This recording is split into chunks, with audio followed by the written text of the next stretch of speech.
నమస్తే. Welcome to our channel. ప్రస్తుతం మనతో సీనియర్ జర్నలిస్ట్ డాక్టర్ దుర్గా గారు ఉన్నారు. ఆవిడతో మాట్లాడదాం. నమస్తే మేడం. నమస్తే అండి. మేడం, వైసీపీ నేత, మాజీ మంత్రి అంబటి రాంబాబుపై పోలీసులు కేసు నమోదు చేశారు మ్యామ్. బికాస్ ఆఫ్ వాళ్ళ విధుల్ని డిస్టర్బ్ చేస్తూ వీళ్ళు ధర్నా చేస్తున్నారు అనే కారణంగా పోలీసులు కేసు నమోదు చేశారు. దాని గురించి అదే గుంటూరులోని పట్టాభిపురం దగ్గర కదా. అంటే మీరు సోషల్ మీడియాకి సంబంధించి వైసీపీ వాళ్ళని అరెస్ట్ చేస్తున్నారు, మేము పెట్టిన వాళ్ళ మీద కూడా మీరు కేసులు నమోదు చేసి వాళ్ళని అరెస్ట్ చేయండి అంటూ వాళ్ళు ధర్నా చేశారు. అంటే వైసీపీ వాళ్ళకి ఎలా ఉందంటే వాళ్ళు రెచ్చగొట్టే ధోరణిలో ఉంటున్నారు. ఇప్పుడు అంబటి రాంబాబుకి పని పాట లేదు, ఏం చేయాలో తెలియట్లా. ఇప్పుడు ఎలాగ నియోజకవర్గంలో ఆయన తిరగలేడు గట్టిగా. ముందు జగన్మోహన్ రెడ్డి దగ్గర ఏదైనా గుడ్ లుక్స్ లో ఉండాలన్నా, రిమార్క్స్ తెచ్చుకోవాలన్నా, మంచి రిమార్క్స్ ఏదో ఒకటి ఇట్లాంటివి చెయ్యాలి. జగన్మోహన్ రెడ్డికి కావాల్సింది ఏంటంటే తెలుగుదేశం వాళ్ళని తిట్టినా, లేదు తెలుగుదేశం వాళ్ళ గురించి నెగిటివ్ మాట్లాడినా, లేదు తెలుగుదేశం వాళ్ళని కొట్టినా కూడా ఆయన ఆనందపడతాడు. అంటే కూటమి నేతల్లో ఎవరిని కొట్టినా, అంటే ఈవెన్ కార్యకర్తలను కొట్టినా. ఇప్పుడు ఈ సోషల్ మీడియా అనేది పెద్ద వైరల్ అయిపోయింది. ఎప్పుడైతే పవన్ కళ్యాణ్ ఆగ్రహవేశాలను చవి చూశారో అందరూ, దాని తర్వాతే కదా టకటక ఈ సోషల్ మీడియాలో పోస్ట్ పెట్టిన వాళ్ళని అరెస్ట్ చేయడం జరిగింది. అది తప్పు కాదు. నన్ను అడిగితే అసలు అలాంటి వాళ్ళకి పెద్ద పెద్ద శిక్షలు వేయాలి. అంటే ఒళ్ళు కొవ్వెక్కి అహంకారంతో చేసే వాళ్ళని ఎవరిని కూడా, అంటే ఆడవాళ్ళని కించపరిచేలాగా, అందులో ఎస్పెషల్లీ మైనర్ బాలికల్ని, 14 ఏళ్ల లోపు వాళ్ళని కావచ్చు, 14 ఏళ్ళు పైబడిన వాళ్ళని కావచ్చు, అంటే వాళ్ళ అభశుభం తెలియని వాళ్ళు 14 ఏళ్ల లోపు వాళ్ళ గురించి అంత దారుణంగా వ్యాఖ్యలు చేస్తే వాళ్ళని అరెస్ట్ చేయటం అనేది చాలా మంచి పని. మనం అడిగితే ఒక బోరుగడ్డ కావచ్చు, ముఖ్యంగా వాడు మాట్లాడిన మాటలకి వాడిని ఏం చేసినా తప్పులా. ఇంకొకటి ఏంటంటే ఈ వైసీపీ వాళ్ళతో వచ్చిన పెద్ద తలనొప్పి అండి.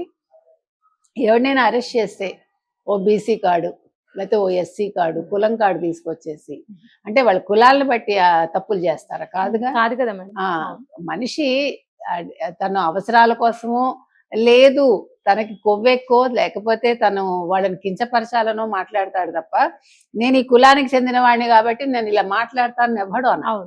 కాబట్టి మీకు తప్పు చేసినప్పుడు తెలియని కులం అరెస్ట్ దాకా వచ్చేసరికి ఎందుకు కులం కాడు గుర్తుకొస్తుందని మనం ప్రశ్నిస్తున్నాం. ఇంకొకటి ఏంటంటేనండి, అసలు అంబటి రాంబాబు లాంటి వాళ్ళు ఇంకా రాజకీయ సన్యాసం చేస్తే బాగుంటుంది. ఇప్పుడు పోలవరం గురించి ఏమీ తెలియదు, ఒక మినిస్టర్ గా చేశాడు ఆయన, చంద్రబాబుని కమెంట్ చేస్తాడు. అసలు పోలవరం గురించి నీకేంటి అవగాహన ఉంది? పోలవరం గురించి నీకు తెలియదు, నీ శాఖ గురించి నీకు తెలియదు. నీకు తెలిసిందల్లా ఏంటి?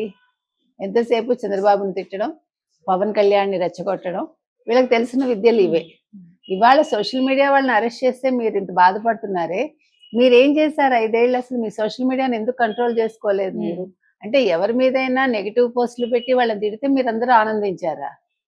ఇవాళ మీ దాకా వచ్చేసరికి నొప్పి తెలుస్తుందా మీకు? ఇప్పుడు ఇవాళ వీళ్ళు పెడుతున్నారు, వాళ్ళు పెడుతున్నారు, సీమరాజా పేరు తీసుకొచ్చి, లేకపోతే మరొకళ్ళ పేరు తీసుకొచ్చి, అవసరమా నీకు? ఎవడు తప్పు చేస్తే వాళ్ళ మీద వాళ్ళు కేసులు పెట్టుకుంటారు, మీరు సలహాలు ఇవ్వక్కర్లా.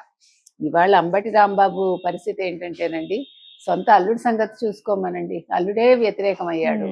కూతురు జీవితాన్ని చూసుకోమనండి, నీ కుటుంబాన్ని నువ్వు చక్కదిద్దుకో, నీకెందుకు రాష్ట్ర రాజకీయాలు? రాష్ట్ర రాజకీయాల్లో నీకు ఇంక మనుగడ లేదు. ఇప్పుడు వల్లభనేని వంశీ ఏమయ్యాడు, కొడాలి నాని ఏమయ్యాడు, మీరందరూ ఎట్లా పెట్టలేకపోయి ఈరోజు ఏ స్థితిలో ఉన్నారు మీరందరూ? కాబట్టి ఇవాళ మనం ఒకటే చెప్తున్నామండి వైసీపీ వాళ్ళకి, ముఖ్యంగా అంబటి రాంబాబు లాంటి వాళ్ళకి, మీరు ఇంకా రాజకీయాలు చేయకండి, ఇంకా పనికిమాలిన రాజకీయాలు చేయొద్దు. ఇవాళ మీకు నోటీసులు అందాయి అంటే అందుతాయి, మీరు అరెస్ట్ అయినా కూడా ఆశ్చర్యపోక్కర్లా. ఇలాంటి వాళ్ళు అసలు కొంతకాలం జైల్లో ఉంటే ప్రజలు ప్రశాంతంగా ఉంటారేమో, నియోజకవర్గాలు కూడా కాస్త బాగుపడతాయి.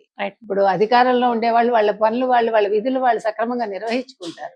ఇప్పుడు అడుగడుక్కి వీళ్ళు ఇలాగ ఆటంకాలు కలిగిస్తున్నారు అనుకోండి, ఇప్పుడు మీరు చెయ్యరు, మమ్మల్ని చేయనివ్వరు అనే ధోరణిలో ఉంటుంది అది.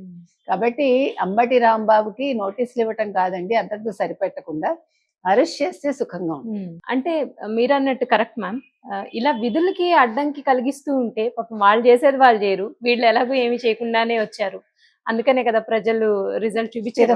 అయినా సరే మళ్ళీ ఇదే ధోరణి కంటిన్యూ అవుతుంది కదా. దీని గురించి అంటే ఇవాళ వైసీపీలో వచ్చిన ప్రాబ్లం ఏంటంటేనండి, వాళ్ళకి సరైన దిశానిర్దేశం చేసే వాళ్ళు లేరు, లీడర్షిప్ అనేది సరిగా లేదు.